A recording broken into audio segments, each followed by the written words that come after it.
Hello. അപ്പം നമ്മളിന്നൊരു ഉള്ളിത്തീയലാണ് കേട്ടോ ഉണ്ടാക്കിയെടുക്കാൻ പോകുന്നത്. ഉള്ളിത്തീയലൊക്കെ ഉണ്ടാക്കാൻ എല്ലാവർക്കും അറിയാമെന്നറിയാം. എന്നാലും നമ്മൾ ഉണ്ടാക്കുന്ന രീതി നിങ്ങളുമായിട്ടൊന്ന് ഷെയർ ചെയ്യാമെന്ന് വിചാരിച്ചു കേട്ടോ. ചിലപ്പോൾ ഇതിനകത്ത് തെറ്റുകളോ കുറവുകളോ ഒക്കെ ഉണ്ടായിരിക്കാം. എന്തായാലും നിങ്ങളൊന്ന് കണ്ടു നോക്കൂ കേട്ടോ. ഇഷ്ടമാണെങ്കിൽ ഒന്ന് ലൈക്ക് ചെയ്യാൻ മറക്കല്ലേ. അപ്പോൾ നമുക്ക് എന്തായാലും വീഡിയോയിലേക്ക് പോകാം. അപ്പോൾ നമ്മൾ ഉള്ളിയൊക്കെ ഇവിടെ റെഡിയാക്കി വെച്ചിട്ടുണ്ട്.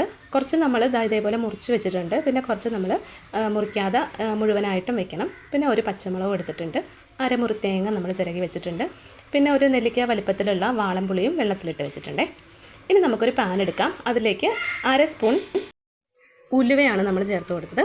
പിന്നെ നമ്മൾ 1 സ്പൂണോളം മൊത്തത്തിലുള്ള നമ്മുടെ കുരുമുളക് അതും കൂടി ഇട്ട് കൊടുത്തിട്ടുണ്ട്. പിന്നെ നമ്മൾ ചിരകി വെച്ചിരുന്ന നമ്മുടെ തേങ്ങയും കൂടിയാണ് ഇതിലേക്ക് ഇട്ട് കൊടുക്കുന്നത്.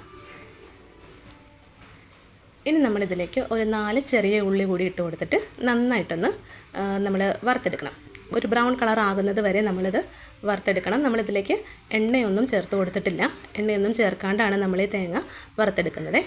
അപ്പോൾ തീയൊന്നും കൂട്ടി വയ്ക്കേണ്ട. ഒരു മീഡിയത്തിലിട്ടിട്ട് നമ്മൾ ചെയ്തെടുത്തിരുന്നാൽ മതി. പെട്ടെന്ന് ആവാൻ വേണ്ടി തീയൊക്കെ കൂട്ടി വെച്ചിരുന്നാൽ കരിഞ്ഞു പോവേ. അപ്പോൾ അതുകൊണ്ട് മീഡിയത്തിലിട്ടിട്ട് ഈ ഒരു കളർ ആകുന്നത് വരെ നമ്മളിതൊന്ന് വഴറ്റിയെടുക്കണം. ഇനി നമ്മളിതിലേക്കൊരു 2.5 ടീസ്പൂണോളം മല്ലിപ്പൊടിയാണ് ചേർത്ത് കൊടുക്കുന്നത്. പിന്നെ നമ്മൾ 1 സ്പൂൺ മുളക് പൊടിയും ചേർത്ത് കൊടുക്കുന്നുണ്ട്. അപ്പോൾ ഈ മുളക് പൊടിയുടെയൊക്കെ കണക്ക് നമ്മുടെ എരിവിനനുസരിച്ചിട്ട് ചേർത്തിരുന്നാൽ മതിയാവും കേട്ടോ. അപ്പം ഇവിടെ നമ്മളിപ്പോൾ 1 സ്പൂണോളം 1.5 സ്പൂണോളം മുളക് പൊടിയാണ്. അപ്പോൾ 2.5 ടീസ്പൂൺ മല്ലിപ്പൊടിയും 1.5 സ്പൂൺ മുളക് പൊടിയുമാണ് നമ്മളിവിടെ ചേർത്ത് കൊടുത്തിരിക്കുന്നത്. അപ്പോൾ ഇനി തണുക്കാൻ വേണ്ടി ഇതങ്ങ് മാറ്റി വയ്ക്കാം. ഇനി ഒരു ചട്ടി എടുത്തതിന് ശേഷം നമുക്ക് ചട്ടിയിലേക്ക് ഒരു 2.5 ടേബിൾ സ്പൂണോളം വെളിച്ചെണ്ണ ഒഴിച്ചു കൊടുക്കണേ.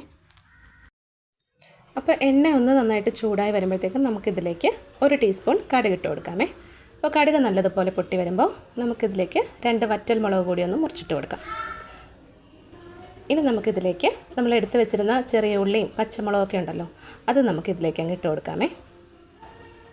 പച്ചമുളക് വേണമെങ്കിൽ നമുക്ക് 2 or 3 ഒക്കെ ചേർത്ത് കൊടുക്കാം കേട്ടോ. അപ്പോൾ ഞാനിപ്പോൾ ഇവിടെ ഒരെണ്ണം എടുത്തതേ ഉള്ളൂ. ഇനി നന്നായിട്ട് വഴറ്റി ആ മുഴുവനായിട്ടുള്ള ഉള്ളിയൊക്കെ നല്ലതുപോലെ ഒന്ന് ഉടഞ്ഞ് വരുന്നത് വരെ നമ്മൾ എണ്ണയിലിട്ടിട്ട് നല്ലതുപോലെ ഒന്ന് വഴറ്റിയെടുക്കണേ. അപ്പോൾ ഉള്ളിയൊക്കെ ഇവിടെ കിടന്ന് വഴന്ന് വരുന്ന സമയം കൊണ്ട് നമുക്ക് എടുത്ത് വെച്ചിരുന്ന അരപ്പുണ്ടല്ലോ, അരപ്പല്ല നമ്മുടെ തേങ്ങ ഉണ്ടല്ലോ വറുത്ത് വെച്ചിരുന്ന, അതൊന്ന് അരച്ചെടുക്കാം. അപ്പോൾ നമുക്കൊരു ചെറിയ മിക്സിയുടെ ജാറിലോട്ട് ഇട്ട് കൊടുക്കാമേ. അപ്പോൾ ചൂട് നന്നായിട്ട് പോയതിന് ശേഷം നമുക്കിതാ മിക്സിയുടെ ജാറിലോട്ട് തേങ്ങ അങ്ങ് ഇട്ട് കൊടുക്കാം. എന്നിട്ട് ആദ്യമേ തന്നെ നമ്മൾ ഇതൊന്ന് നല്ലതുപോലെ ഒന്ന് പൊടിച്ചെടുക്കുവാണ് കേട്ടോ ഞാൻ ചെയ്യുന്നത്. എന്നിട്ടാണ് നന്നായിട്ടൊന്ന് ഇത് പേസ്റ്റ് പോലെ ഒന്ന് അരച്ചെടുക്കുന്നത്. ആദ്യമേ ഇതേപോലെ ഒന്ന് പൊടിച്ചെടുത്തിട്ടുണ്ട്. എന്നിട്ട് ഞാനിതിലേക്ക് 1 ടേബിൾ സ്പൂൺ വെളിച്ചെണ്ണ ചേർത്ത് കൊടുത്തിട്ട് ഒന്ന് അരയ്ക്കുന്നുണ്ട്. വെളിച്ചെണ്ണയും കൂടി 1 ടേബിൾ സ്പൂൺ ചേർത്ത് കൊടുത്തിട്ടുണ്ട്. എന്നിട്ടാണ് നമ്മളിത് നല്ല പേസ്റ്റായിട്ടിത് അരച്ചെടുക്കുന്നത്. അപ്പോൾ പണ്ടൊക്കെയെന്ന് വെച്ചാൽ നമ്മുടെ അമ്മമാരൊക്കെ നല്ലതുപോലെ കല്ലിലിട്ടിട്ട് അരച്ചെടുക്കാറുണ്ട്. നല്ല എന്താ പറയുക, വെള്ളമൊന്നും തൊടാതെ നന്നായിട്ട് അരച്ചെടുക്കാറുണ്ട്.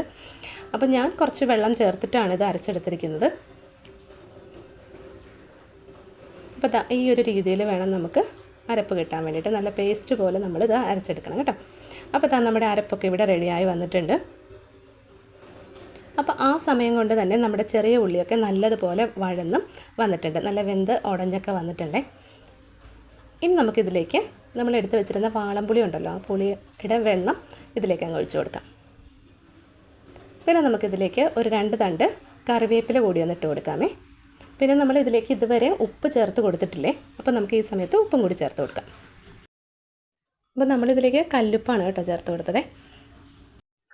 ഇനി നമുക്ക് ഇതിലേക്ക് അരച്ച് വെച്ചിരുന്ന അരപ്പും കൂടി ചേർത്ത് ഒന്ന് ഇളക്കി നല്ലതുപോലെ ഒന്ന് യോജിപ്പിച്ചെടുക്കണം കേട്ടോ. നന്നായിട്ട് ഇളക്കി യോജിപ്പിക്കണേ.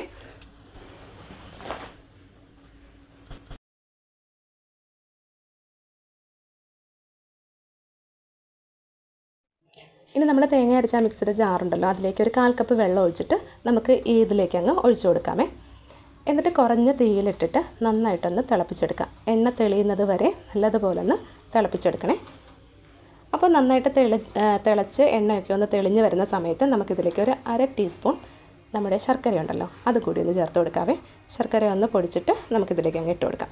അതൊരു പ്രത്യേക ടേസ്റ്റ് തരും നമ്മുടെ ഉള്ളിത്തീയലിനെ. അപ്പോൾ ഇത്രയേ ഉള്ളൂ, നമ്മുടെ ടേസ്റ്റി ആൻഡ് അടിപൊളിയായിട്ടുള്ളൊരു ഉള്ളിത്തീയൽ ഇവിടെ റെഡിയായി വന്നിട്ടുണ്ട് കേട്ടോ.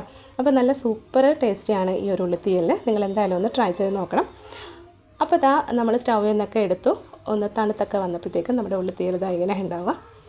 നന്നായിട്ടൊക്കെ കുറുകി വന്നിട്ടുണ്ട് കേട്ടോ. അപ്പോൾ ഞാൻ മുന്നേ പറഞ്ഞതുപോലെ എല്ലാവരും ഈ ഒരു രീതിയിലാണോ ഉണ്ടാക്കണമെന്ന് എനിക്ക് അറിഞ്ഞുകൂടാ. പക്ഷെ നമ്മൾ ഉണ്ടാക്കുന്ന രീതി ഇങ്ങനെയാണ്. നല്ല ടേസ്റ്റിയാണ് കേട്ടോ. എല്ലാവർക്കും ഇഷ്ടമാണ് ഈ ഒരു ഉള്ളിത്തീയൽ. അപ്പോൾ ഉറപ്പായിട്ടും ഒന്ന് ട്രൈ ചെയ്ത് നോക്കുക. പിന്നെ നമ്മൾ ഈ ഒരു തീയൽ ഉണ്ടാക്കാൻ കുറച്ച് പാടാണ്. കാരണം ഉള്ളിയൊക്കെ ഒന്ന് പൊളിച്ചെടുക്കണം, പിന്നെ തേങ്ങയൊക്കെ നന്നായിട്ടൊന്ന് വറുത്തെടുക്കണം. കുറച്ച് സമയമെടുക്കും. പക്ഷെ നമ്മൾ ഒരു ദിവസം കഷ്ടപ്പെട്ട് കഴിഞ്ഞാൽ നമുക്ക് ഈ ഒരു തീയൽ 2-3 ദിവസത്തേക്ക് കൂട്ടാനുണ്ടാവും. നമുക്ക് ചോറിൻ്റെ കൂടെ ആണെങ്കിലും ദോശയുടെ കൂടെ ആണെങ്കിലും എന്തിൻ്റെ കൂടെ ആണെങ്കിലും കഴിക്കാൻ അടിപൊളിയാണ് കേട്ടോ. അപ്പോൾ ഈ ഒരു ഉള്ളിത്തീയലും ഒരു എന്താ പറയുക പപ്പടോ അച്ചാറോ മോരുകറിയോ ഒക്കെ ഉണ്ടെങ്കിൽ നമുക്ക് ചോറൊക്കെ കഴിക്കാൻ വേണ്ടിയിട്ട് സൂപ്പറാണ്. അപ്പോൾ എന്തായാലും ഒന്ന് ട്രൈ ചെയ്ത് നോക്കുക, ഇഷ്ടമാവും. ഓക്കെ, അപ്പം നമ്മുടെ ചാനൽ ആദ്യമായിട്ട് കാണുന്നവരുണ്ടെങ്കിൽ ഒന്ന് സബ്സ്ക്രൈബ് ചെയ്ത് സപ്പോർട്ട് ചെയ്യാനായിട്ട് മറക്കരുത്. വീഡിയോ എല്ലാവർക്കും ഇഷ്ടമായെന്ന് വിചാരിക്കണം.